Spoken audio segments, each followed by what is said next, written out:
Ya, betul. Karena ya itu tadi, saya kan bedah digestif nih.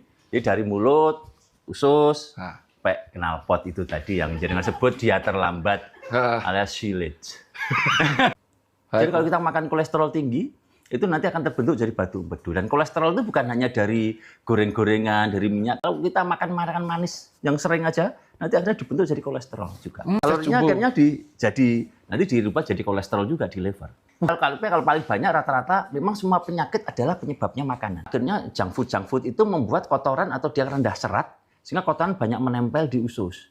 Akhirnya banyaklah penyakit-penyakit kanker usus yang di Amerika dibanding di Jepang. Jadi memang banyak kanker usus itu terjadi karena kita bukan makan dagingnya sebenarnya, bukan hanya sekedar makan daging, tapi karena makan sate yang banyak mengandung karbonnya tadi, areng-arengnya tadi itu. Itu yang areng kita makan itu, makanan itu sebenarnya yang membuat kita jadi penyakit di usus ya. Padahal usus ini adalah yang membentuk kita semua. Kita depresi, kita obesitas, kita jadi pinter, kita depresi, semuanya dari usus sumbernya.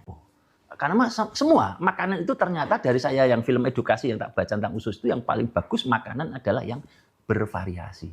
Bukan hanya sayuran terus, bukan hanya daging terus, tapi bervariasi. Sehari sekali lah normalnya. Tadi baru ngomong, itu benar di Twitter banyak bilang, "Piye dok, aku juga kan yang aku edukasi ewek cilik dia bilang, aku kalau 5 hari sekali baru berak dok, masih muda." Jadi pasien saya yang umur 20 tahunan, cewek-cewek biasanya, kayak udah ambeien, tak tanya BAB-nya berapa hari sekali.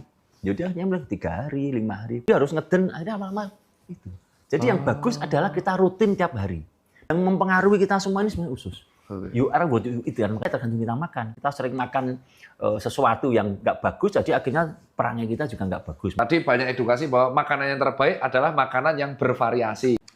Ya, sebenarnya yang paling bagus itu bukan masalah otot perutnya, tapi bergerak. Jadi kalau kita mau sehat, ya kita harus gerak. Dengan kita lari, sepeda ususnya jadi gerak terus. Ini kita sumber makanan kita semua dari usus ini. Kalau nggak ada usus yang bekerja bagus, nutrisi nggak akan ada, kekuatan nggak ada. Pak Dokter Agung, Pak Dokter kan sudah menangani organ dalam pencernaan banyak banget. Tipsnya aku buat anak muda biar tidak mengalami kasus itu, ada beberapa nggak dok? Tips yang bisa di-share? Ya, jadi kalau untuk kesehatan usus, karena bagaimanapun usus itu memengaruhi apa yang diri kita. Bahwa kalau tadi makanya pertanyaannya relevan punya Dokter Tirta tadi bahwa kalau apa yang harus dilakukan supaya sehat, satu itu tadi makanan bervariasi supaya mikrobiota kita yang ada dalam usus ini bisa hidup semua.